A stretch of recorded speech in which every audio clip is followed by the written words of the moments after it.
Merci, toi qui donnes les mouvements que j'ai ce matin, c'est à toi que je les dois.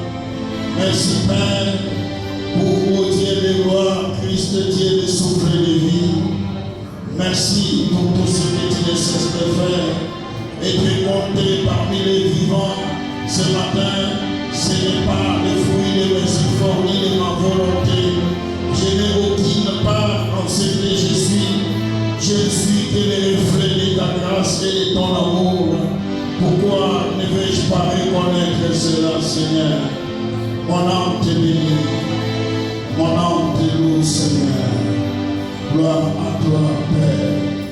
Gloire à toi qui vis au siècle des siècles. Gloire à toi qui vis à jamais. Laisse que mon âme puisse davantage encore te louer et te glorifier. Toi qui vis à jamais. Ton nom c'est l'Éternel. Pendant que nous sommes liés de ce péchoir, pour parler de ta part, Seigneur, je prie que ta grâce soit mienne. Ô Dieu, qui suis-je pour annoncer ta parole? Père éternel, permets que je disparaisse, que toi tu apparaisses, et que toi seul tu parles à ton peuple. N'est-ce pas que tu as dit que tu mettras les mots dans ma bouche? Laisse que Dieu, qu'aucun effort humain, Seigneur, de ma part, ne soit, ô Seigneur Dieu, comptable en ce moment, mais que tout soit sous ton contrôle, et que même toute cette salle, Seigneur, ce matin, te soit soumis, toi qui es le roi des rois, le Seigneur des seigneurs, que tout te soit soumis, que tout soit en dessous, Seigneur Dieu, de ton autorité. Lorsque les rois règnent, il n'y a pas d'autres qui peuvent se prévaloir de n'importe quel divide, parce que le roi des rois est là, le Seigneur des seigneurs, le plus que l'empereur est là, et que Père éternel, aucune force occulte, aucune puissance de sorcellerie, aucun esprit d'envoûtement, aucun esprit de terre de pierre ne prendra place en ce lieu, parce que nous sommes au devant de celui qui règne à jamais, Jésus de Nazareth. C'est toi que nous acclamons, c'est toi que nous élevons, parce que tu mérites d'être glorifié de nous. Gloire à toi, Seigneur. Gloire à toi, Père. Au nom de Jésus-Christ. Amen. Amen. Amen. Amen. Amen. Est-ce que maintenant tu peux acclamer pour le roi des rois? Le Seigneur, le Seigneur. Nous lui sommes infinis de reconnaissance ce matin. Pour tout ce qu'il ne cesse de faire. Et surtout plus pour son amour qui ne cesse de manifester. Amen, amen. Amen, amen. Est-ce qu'il y a enseigné quelqu'un qui est reconnaissant envers le Seigneur? Laisse que Dieu vous bénisse. Nous sommes là pour la parole de Dieu. Et nous sommes en train de parler de ce que nous avons appelé notre thème annuel. Le Dieu de la récompense. C'est 2025, c'est notre année de récompense. Et particulièrement, nous sommes dans un point où nous sommes en train d'aborder les obstacles à la récompense. Nous avons parlé des premiers points comme obstacle à la récompense. Nous avons parlé des liens de famille. Le vendredi, nous avons abordé un nouveau point dans lequel nous sommes toujours en train de parler des obstacles à la récompense. Nous sommes en train de parler des hôtels familiales. C'est là que nous sommes encore arrêtés le vendredi. Et ce matin, nous allons encore être en ce même point. allons lire nos Bibles dans les livres des Juges. Tutasoma Biblia yetu kitabu cha Juges. Si tu écris, tu peux aussi écrire. Kama unaandika Juges chapitre 6, versets 12 à 13. 1 Roi chapitre 18, versets 21 à 25. Verset 21 mpaka 25. Nous conseillons toujours dans cette église qu'il faut écrire. Tunashauria mpaka mwikanisa inapasha kuandika. Nous croyons que nous sommes une église d'enseignement. Tunaaminia sisi tunakuwa kanisa ya mafundisho, Une église de la parole de Dieu. kanisa ya neno la Mungu, Et nous voulons que les enfants de Dieu soient en train d'écrire. na tunapenda watoto wa Mungu waanze kuandika. Que lorsque vous êtes à la maison, que vous ayez le temps de vérifier ce qu'on vous a enseigné. Na pale tutakapokuwa mkwenda ile wakati ya kuangalia kile walifundisha, À la lumière des Écritures, cherchez à découvrir davantage la vérité. na mwende mkatafute tena ya ukweli. 1 Roi chapitre 18, versets 21 à 28. Wafalme wa kwanza sura ya 21 mpaka 26. Exode chapitre 20, verset 24. Kutoka sura ya 20 mpaka 24. Proverbe chapitre 10, verset 6. Proverbe sura ya 6 mpaka Proverbe 10, verset 6. Proverbe 10 mpaka 6. Genèse chapitre 8, Mwanzo sura ya 8 le verset 20 au 22e verset. sura ya 20 mpaka 21. Amen. Amina. Même les soi-disant serviteurs, ils ne veulent pas écrire. Hata wengi wanaitiwa watumisha wapende kuandika. Demain, quand tu voudras enseigner ces choses, ça peut servir de référence. Kesho kama unapenda kufundisha kitu na wale vitu vilota unarudia hapo. Ça peut être pour toi la base à partir de laquelle tu peux aller pour enseigner. Ili kwanza mwingine kwa mwanzo vile tunaweza kuanza kufundisha. Ce sera de le dire. Hakuna cha kusema. Il y a certains de vos amis qui étaient là, qui faisaient la même chose. Aujourd'hui, des fois, ils appellent, oh papa, est-ce que vous pouvez m'envoyer l'enseignement là que vous aviez enseigné? Et c'est déjà tard. Nous lisons Exode Juges chapitre 6.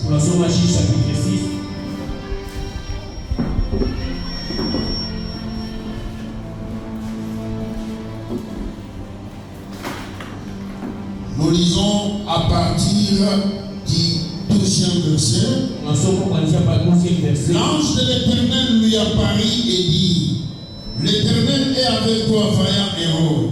Gédéon lui dit: Ah, mon Seigneur, si l'Éternel est avec nous, pourquoi tout cela nous arrive-t-il? Où sont tous les anges merveilleux? C'est que nos pères nous racontent quand ils disent: L'Éternel ne t'a-t-il pas fait sortir d'Égypte? Maintenant l'Éternel nous abandonne et nous livre entre les mains des Madian. Que le Seigneur bénisse sa parole. Je saute, j'ai lu le verset 25. Qu'est-ce que la Bible dit? Autour de la même nuit, l'Éternel dit à Gédéon: Prends les jeunes taureaux. L'Éternel dit à Gédéon: Prends les jeunes taureaux de ton père, ainsi qu'au deuxième taureau de 7 ans, démolis l'autel de Baal qui appartient à ton père, abat les poteaux sacrés qui se trouvent ici, et qui construira ensuite, et qui disposera sur les hauts de ces rochers un autel consacré à l'Éternel ton Dieu. Tu prendras le deuxième taureau et tu l'offriras en holocauste en utilisant les bois de l'idole et que tu auras abattu. Amen. Amen. Je profite pour lire aussi Exode. Chapitre 20. Je vais lire le verset 24. La Bible dit ceci: C'est ton autel en terre que tu me construiras, et qui offrira des holocaustes et des sacrifices de communion, des pièces de petits et de gros bétail. Partout où je rappellerai mon nom, je viendrai vers toi et te bénirai. Si tu ne me construis pas un autel de pierre, tu ne le feras pas en pierre taillée, car en passant ton ciseau sur la pierre, tu la rendrais femme. Le Seigneur nous dit sa parole.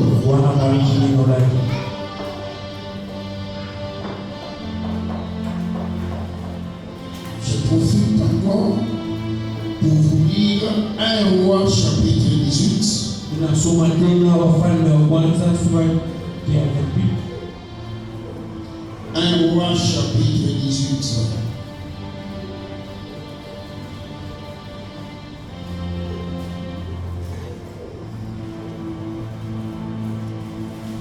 Qu'est-ce que la Bible nous dit à partir du 21e verset?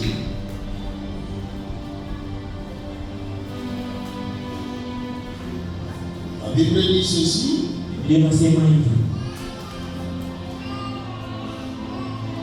Alors Élie s'approcha de tout le peuple et dit: jusqu'à quand aurez-vous un comportement boiteux ou clochardesque? Si c'est l'Éternel qui est Dieu, suivez-le. Si c'est Baal, suivez-le. Le peuple ne lui répondit rien. Élie dit au peuple: je suis resté le seul prophète de l'Éternel. Venez donc, nous allons aujourd'hui nous en finir avec cela. Si Dieu est Dieu, et si c'est Baal qui est Dieu, vous allez le suivre. Le peuple ne lui répondit pas. Et donc, que l'on donne des taureaux pour choisir, pour ceux-là qui ont les taureaux, ils vont couper en morceaux et les placer devant les bois, au-dessus des bois, sans y mettre le feu. De mon côté, je préparerai l'autre taureau et je le placerai sur les bois sans y mettre le feu. Puis, faites appel au nom de votre Dieu. Quant à moi, je ferai appel au nom de l'Éternel. Le Dieu qui répondra par le feu, c'est celui-là qui est le véritable Dieu. Le peuple répondit: Seigneur. Vous allez encore sauter. Si vous allez au verset 28, la Bible dit ceci: ils criaient à haute voix, conformément à leur coutume ou leur tradition. Ils firent des incisions avec des épées et avec des lances jusqu'à ce que le sang coule sur eux. Lorsque midi fut passé, ils prophétisaient jusqu'au moment de la présentation de l'offrande, mais il n'y eut ni voix, ni réponse, ni signe d'attention. Alors Élie dit à tout le peuple: approchez-vous de moi. Tout le peuple s'approcha de lui. Élie répara l'autel de l'Éternel qui avait été démoli. Il prit 12 pierres d'après le nombre des tribus ici des fils de Jacob, l'homme auquel il avait été dit: tu t'appelleras Israël. Avec ces pierres, il reconstruit un autel au nom de l'Éternel. Il fit autour de l'autel un fossé pouvant contenir une quinzaine de litres. Amen. Amen. Allez lire Genèse chapitre 8 à la maison. Le 8e, le 20e jusqu'au 22e verset. Je vais essayer d'expliquer ce texte.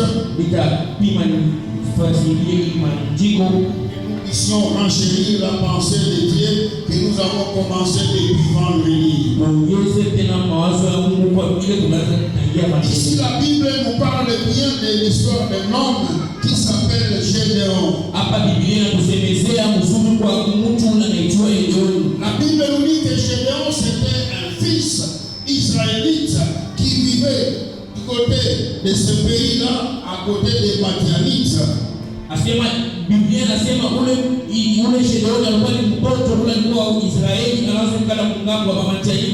Et pendant qu'il était en train de vivre là-bas parmi son peuple, pale alikuwa anaishi kule katikati ya taifa yake, dans le pays d'Israël que Dieu avait destiné, que Dieu avait échu.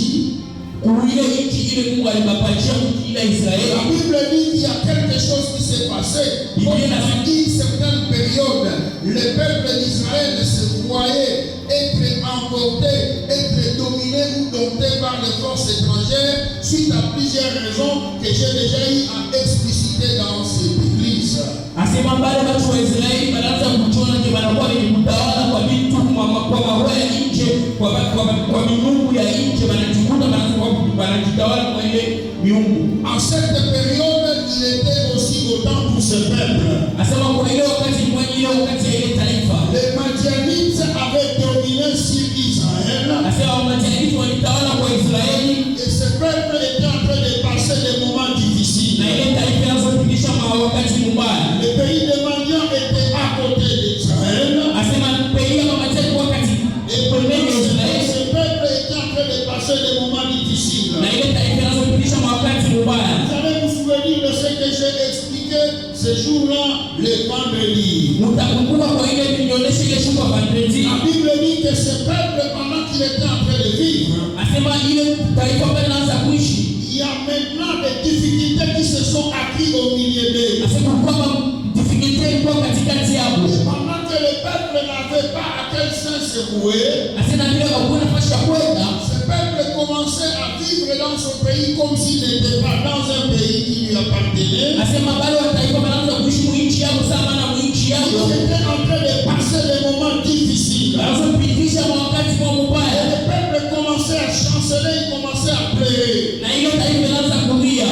Comme si ce peuple n'avait pas connu Dieu. Sasa ile taifa ikumbuye Mungu. Et pourtant ils étaient le peuple d'Israël. Mais walikuwa ni taifa Israeli. La Bible dit qu'ils commençaient à se poser des questions. Na Biblia inasema wanaanza kujipiga maswali. Où est-ce que Dieu dont nous ont parlé nos pères? Wapi kunakuwa yule Mungu na Où est-ce que Dieu dont nous ont parlé nos parents? kunakuwa wapi yule Mungu alitupatia? Toutes ces choses nous arrivent. Kwa nini hivi Mungu Pendant qu'elles sont les choix de Dieu. Mais kunakuwa choix ya Mungu. Toutes ces choses nous arrivent. Kwa nini hivi Nous sommes le peuple de Dieu. tunakuwa taifa la Mungu? Pourquoi nous devons souffrir? Kwa nini tunapaswa kuteswa? Passé Dieu. Où est passé Dieu? Mungu anaenda wapi? Où est-ce que Dieu se trouve? Mungu ako wapi? Nous sommes passés toutes ces prouesses. Tunapita wapi? On nous a toujours parlé. Yeye anatuelezea. On dit toujours qu'il est le Dieu d'Israël. Anatueleza ni Mungu wa On dit Israeli. toujours qu'il est notre Dieu. Anatueleza si ni Mungu Où wetu. est ce Dieu-là aujourd'hui? Kunakuwa wapi yule Mungu Pourquoi nous wetu? sommes en train de souffrir? Kwa nini tunateswa? Amen, amen. Amina. Amen, amen. Amina. Il faut éviter la distraction lorsque tu es dans la maison de Dieu. Quelqu'un est là?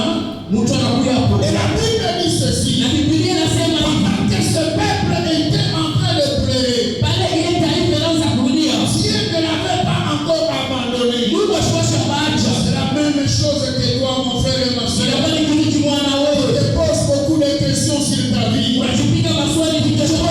Beaucoup de questions sur ton avenir. Unajipiga swali juu ya kesho yako. J'ai reçu beaucoup de promesses. Usipata malako La yako. vie passée s'est terminée de la même chose. Asema mmoja Est-ce que tu as eu de la part de Dieu? hata ile malako Tu te tunayo. poses les questions, est-ce que Dieu réellement existe? Unajipiga maswali Tu hivi te kwa poses mambo la yako. question, où est ce Dieu qu'on nous prêche toujours? Unajipiga swali watu Tu te kwa poses la question, mais est-ce que ce Dieu existe? unajipiga maswali Comme est-ce que nous avons réussi? Si nous sommes vrais, eti na watu pourquoi tous ces malheurs nous arrivent? kwa nini vibaya Pourquoi tunafikia? cette souffrance est nôtre? Kwa nini mateso Nous yanakuwa sommes yetu? devenus comme un peuple qui n'a point de Dieu. Tunapasa taifa letu na Nous Mungu. aussi, Tunapenda qui a posé les mêmes questions. inatupiga kwa maswali yako. Assuré mon frère et ma soeur, Tunataka kuwatikisha dada. que tu passes ce temps-là, Hata unapitisha hiyo wakati. parce que Dieu t'a abandonné. Usiwaze sehemu moja Dieu yote. est toujours à côté de toi. Mungu anakuwa pembeni yako. Je croyais que quelqu'un allait me dire Amen. Ili ndani ya Mungu kwa Je Yesu. croyais que l'homme allait dire Amen. Ili ndani ya Mungu tunasema Pendant que tu passes des moments difficiles, Hata unapitisha wakati pendant que tu te poses beaucoup de questions, unajipiga maswali ya Dieu nini? est toujours à côté de toi. Mungu anakuwa pembeni Il yako. a un plan pour te sortir de cette situation léthargique. Anakuwa na mpango cha kuboresha. La Bible dit pendant que Gédéon se posait des questions, Nasema pale unajipiga maswali. il était en train de battre son blé Anaanza kutengeneza vitu vya pour chercher à le mettre à l'abri. cha kuiweka pale Parce nje. que lorsque les Madianites arrivaient, Wale wamasaidizi wanaanza kuya. ils prenaient tout ce qui appartenait à Israël. Wanaanza bale yote kilikuwa vya Israeli. Et c'est lui qui avait cultivé. Hata hicho ni mpanda. Les Madianites venaient récolter là où ils n'ont pas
Je vais t'annoncer la parole. Et je vais t'annoncer la parole. Et tu vas être délivré au nom de Jésus. La vie n'est pas la vie que toi tu dois mener. Par ça. Tu dois seulement à l'éternel. Toi à la droite du Seigneur. Il va t'accorder ta délivrance. Il est le seul qui soit éternel. Il va maintenant répondre à Gédéon. Gédéon qui se plaignait. S'il y avait raison. Pourtant le problème ce n'était pas Dieu. C'est toujours dit mes frères et mes sœurs. Lorsque quelqu'un abandonne Dieu, il aussi l'abandonne. Souvent nous avons toujours été les premiers à abandonner Dieu. Mais nous voulons toujours faire porter à Dieu le chapeau. Ta vie à toi mon frère. C'est toi qui as abandonné Dieu. Ce n'est pas Dieu qui t'a abandonné. La conséquence de ce que tu es en train de vivre, cela ne peut pas être fait porter à Dieu. Toi qui veux le faire porter à Dieu, c'est alors que vous le faites. Si tu lamentes sur ta vie, c'est à cause de Dieu que tu es en train de vivre ça. C'est à cause de toi-même. Gédéon se plaignait. Ce n'était pas Dieu. Ce n'était dans la maison de son père. Il y avait un hôtel dans la maison de son père. Dieu va dire à Gédéon, il dit moi quand je te vois, je ne vois pas ce Gédéon-là. Bunga affiché bunga. Non. Moi je suis en train de voir un vaillant héros. Lorsque nous parlons de Gédéon, c'est le Gédéon de la Bible. Le docteur Gédéon. Amen. Est-ce qu'on peut acclamer pour le docteur Gédéon? Lorsque Dieu regardait Gédéon, Dieu ne voyait pas les Gédéon comme Kibunga Kifiche. Mais Dieu était en train de voir les Gédéon qui possédaient des dépôts et des dépôts. Dieu était en train de voir ce vaillant héros.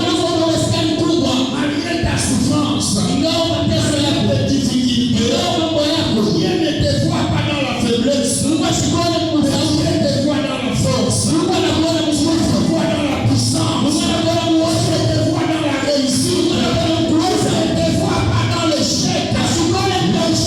Aujourd'hui, on ne voit pas t'intimider. C'est pas cela qu'on a dit. On a dit c'est la réussite. La faiblesse d'aujourd'hui, c'est qu'on est à ta peau. C'est qu'on est à sa domaine. Dieu ne te voit pas comme ça. Dieu te voit un vaillant héros. Dieu te voit quelqu'un qui est appelé à réussir. Dieu te voit celui qui est appelé à penser. Dieu te voit celui qui est appelé à s'étendre. Dieu te voit quelqu'un qui est appelé à se développer. Tu te développeras avant que cette année ne termine. Tu réussiras au nom de Jésus. Amen. Tu es appelé à réussir. Tu n'es pas faible. Toi, tu es fort. C'est pourquoi même dans ta faiblesse, la Bible dit, les faibles disent, je suis fort. Je ne suis pas pauvre. Je ne manque pas de quelque chose. Parce que tout ce qui existe, ça appartient à notre Dieu. La vie de la foi que nous sommes appelés à avoir. On se voyait faible. Il a commencé à discuter avec Dieu. Écoutez bien, mais il y a des gens qui croient qu'ils sont faibles. Ne les voient pas dans la faiblesse. Les problèmes de leur vie, ce n'est pas eux-mêmes. C'est l'autel qui est dans la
Lorsque on parle de l'autel, aujourd'hui on parle de la chair, comme nous sommes là, nous disons que nous sommes à l'autel.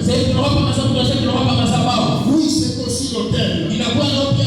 Parce qu'ici, il y a des esprits qui descendent. Ici, il y a l'esprit de Dieu qui descend.